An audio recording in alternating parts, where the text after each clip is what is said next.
Hey everyone. So I'm back with a very different podcast series this time. So in this episode, we're going to meet somebody who has been the single most source of inspiration to multiple students in a college in the Delhi University, which is based out of the capital territory of India. And she's been instrumental in ensuring that we have 7 books published from her college. Amazing leader, amazing education leader. So please welcome Dr. Babita Gaur. She's currently the HOD of Academic Library in the Gargi College, University of Delhi, which is again one of the top universities of India. Welcome, ma'am. Welcome to the podcast. Great to have somebody as inspiring as you on this podcast. Let's start hearing more about you, your journey from your college times to where you are. Thank you so much. Actually, I was working as a journalist before joining as a librarian of the college. Oh, wow. So, and I also did a lot of modeling for, related to yoga. And because I was keen to read, and in the journalism career, I have been to many, to Times of India and others. Mhm. So I have been writing and then, getting the actually the privilege of editing also.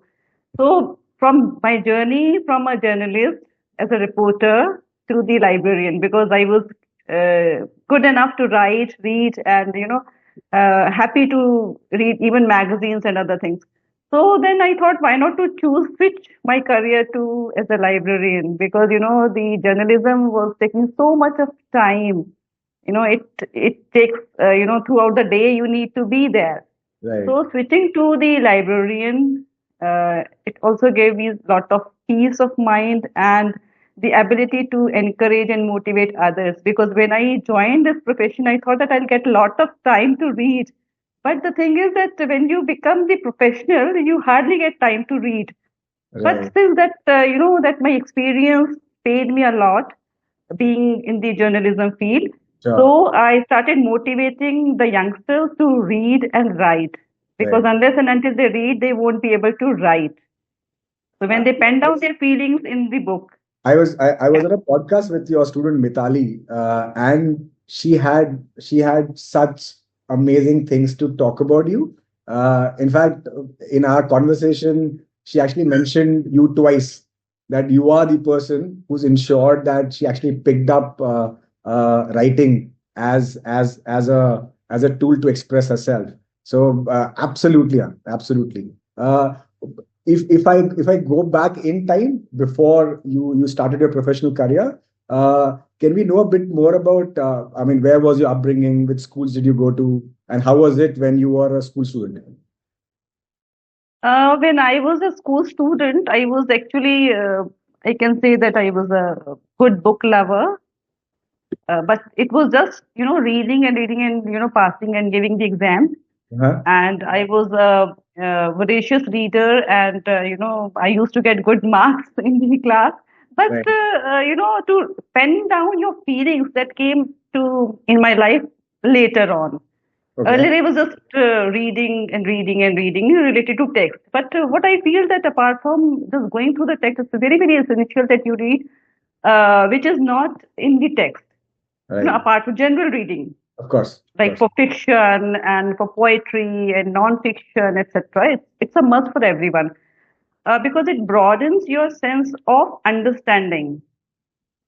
Otherwise, you are within that area that you are in the school and you're reading because you have to give the exams.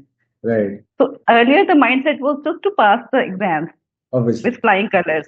Right. But later on, gradually it started. Why not to pen down something if you have the feelings to express yourself? Right. Right. Right. Of course. Of course. And that feeling I'm giving to the students.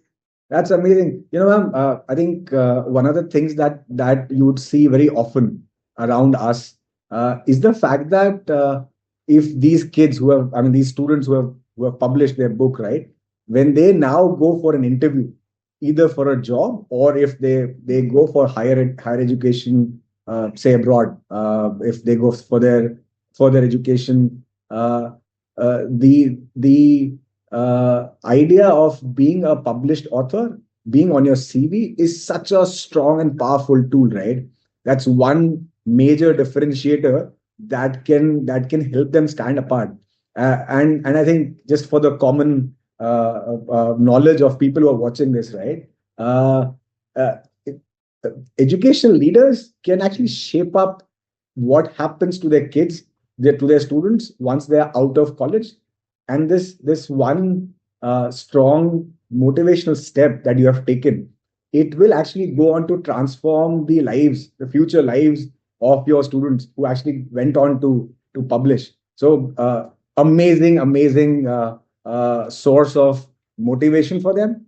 That's something that will just change the way they would approach their life, especially if they go on to attempt something like a UPSC exam, right? Imagine one of your students sitting in a UPSC interview, and the interviewer asking them, what's something that stands out in a CV, and they can proudly say that at the age of, say, 23, 24, they are already a published author, which is such a rare feat at such a young age, right? Ma'am, if I and this is for all the other educational leaders, not just from University of Delhi, but nationally across India, if I were to ask, uh, what was your message, or what was your key communication to your students, which really helped them or inspired them to go on and write? See, basically, you'll see the young generation. They are in the scenario of having this so much of stress. Everybody has stress nowadays. It's actually a kind of stress buster when you are writing something. Yeah. You're reading. It means that the words are coming into your mind, and then you are able to express your feelings in the form of writing. So, True. stress buster. And then second is for the cognitive skills. Your skills will improve. Yeah. When you read something, your eye movement goes, your thinking process improves, your ability to grasp knowledge improves, your vocabulary improves, your idea of expression also improves. Then Right. only you will be able to express your feelings. Right. So all these things are very, very important, especially, and then the other thing is that you'll get a lot of confidence also once you write down. Of course. Of course. Right. Get more confident. Right. Since and for the students, those who have written the books for the first time, they were very happy, and they were very thankful to me that I have given them the opportunity to write. And especially, when they get something in the hard form, that they have published something. Right. Maybe they were not choosing the career as a publisher, maybe they're not choosing the career as a writer, but Right. now they have got the opportunity that they can go to the market and say that they have published something. When they have the book in their hands, it Absolutely. means that they can also choose a career as an author, as a Right. writer, as a publisher. Right. I mean, not just careers limited to being an author, but let's assume some of them go on to attempt a career in marketing, for that matter, right? As you rightly said, you're able to express yourself creatively, or express your ideas in the form of written literature, which others appreciate.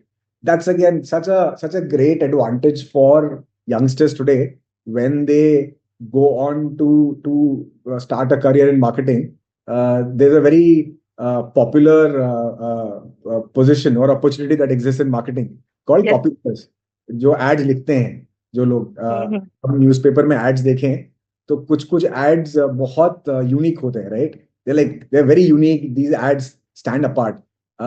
So these guys who have written, and as you rightly said, being able to write your diary is one other thing, but being able to write an entire book and get it published, and walk in an interview with that published book, where the interviewer would be very clear that this person whom I'm interviewing has very is one of those people who has very clear thoughts, and is able to express their thoughts very clearly, right? So amazing. The other thing I want to talk about is, how do you see book writing and publishing as an entrepreneurial venture? An individual entrepreneurial venture for students, where they can actually make money out of that. How do you look at that? Of course, why not? Because other careers are there, and if they are putting their heart and soul in writing, I mean, in other careers. Sure. So if they are putting their feelings in the form of a book, in the form of a poetry, in the form of writing, so why not? Because that will be a kind of marketing, as you just spoke about the marketing part. Sure. So of course they can, because when they are writing something, they'll say the same things to others also. Like this is the starting point only. So True. from here, if when they have got so much of motivation, they are of course going to motivate others, peers as well. Right.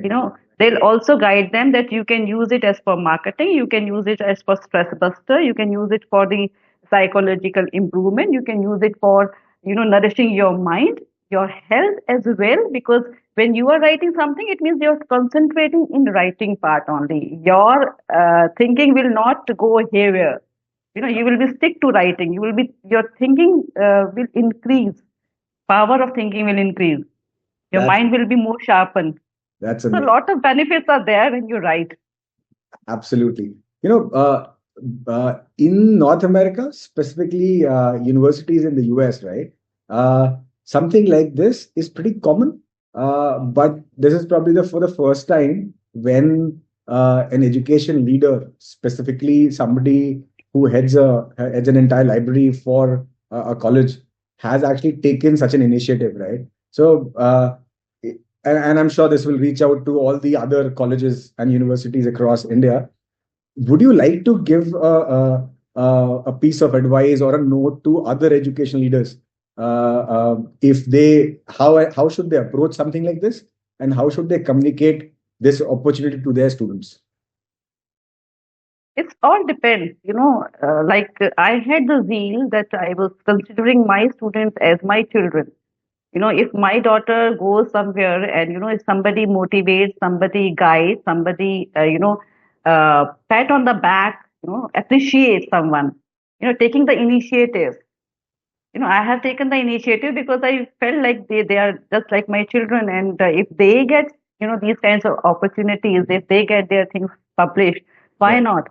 So that feeling has to be there. And for this marketing, as you said, that marketing is a must to encourage other professionals so that they can also inculcate the habit of writing. And it can have only when they read. When they can read, they can write as well. So, the students who have got their books published from your publication house, they're definitely going to market themselves. That's And great. when they'll market it, others will also join. This is just the starting. This is just the initiative. It's a starting point only. One drop of water, when it mixes with the ocean, it becomes the water of the ocean. So Right. now, when they have started writing, it means that they have already given the spark to others. And we have created a group where Sure. 500 students are there in our college. We have created a club where the students are there, and I keep on posting, the student has written this thing and it has got published. So others are also getting encouraged because of this. And that's So that's we keep on asking, but giving sparks to others. as an education leader, right? Typically, you would see people sticking to their job roles and say that, if I am the head of library, let me just stick to that. And then you have education leaders like you who actually go beyond their line of duty and do something as incredible as this. Thank you so much, ma'am. This was such an inspiring conversation to have. I really hope, if there's one thing that this should transform, or this should change, is the way other education leaders look at different opportunities for their students, right? Not just book writing, but opportunities which are beyond conventional realm of opportunities, and that's only possible if we have education leaders like you. So thank you so much. I really hope to see you someday soon, and maybe you Yeah, host sure. me again for another round of inspiring conversations. Thank you so much again, ma'am. Thank you. Thank you so much.